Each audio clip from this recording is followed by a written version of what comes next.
O 47. Si Nilda daw binigyan ng discharge instruction about having to be on bed rest at home. Bakit kailangan niyang mag-bed rest? Okay? Nagtanong siya, bakit nurse? Bakit kailangan ko mag-bed rest? May ano reklam siya. Correct answer, best statement is letter dog. Okay? Yan. Bed rest helps in increasing amount of oxygen received by the fetus. Bakit?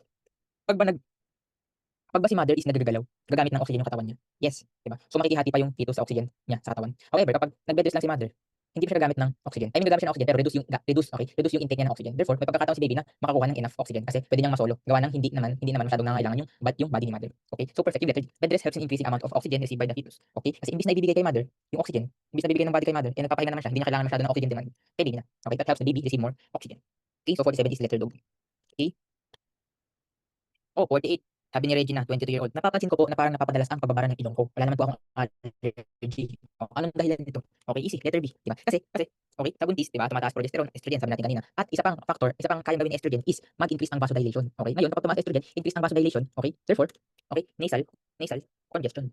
Yan, magkakaroon ng nasal congestion. Bakit? Kasi nga, nag-vasodilate yung passage. So, pumunta yung blood doon. So, nagkaroon siya ng baradong ilong. But rest assured that these are just normal. Okay? Yan, which makes the other options wrong. Okay? 48 is letter boy. Sige, let's go. Konti na lang. 49. Oh. Ito naman. About ano to? Lung function. Okay, sige. Si Regina daw, she is having mild feeling of shortness of breath. Okay. Okay. The nurse recalls in her maternal and child nursing class that is due to diaphragm being displaced in increasing size of the uterus. Okay. The following are respiratory changes during pregnancy. Except na naman. Okay. Ano dito yung hindi kasali? Sa respiratory changes sa pregnancy. Sige, hanapin natin. Di ba sa pregnancy, lumalaki yung uterus? Pag lumaki yung uterus, nakukompress yung diaphragm. Therefore, di ba, na-minimize yung lung function. Therefore, tama. Letter D, residual volume is increased up to 20% because of the pressure from the diaphragm. Okay. Actually guys. Okay. Lang. Okay. Actually guys, this is the correct answer. Bakit sir? Dapat hindi siya increase, it should be decrease. Kasi ano ba yung residual volume in the first place? Residual volume kasi guys is the air left in your lungs after.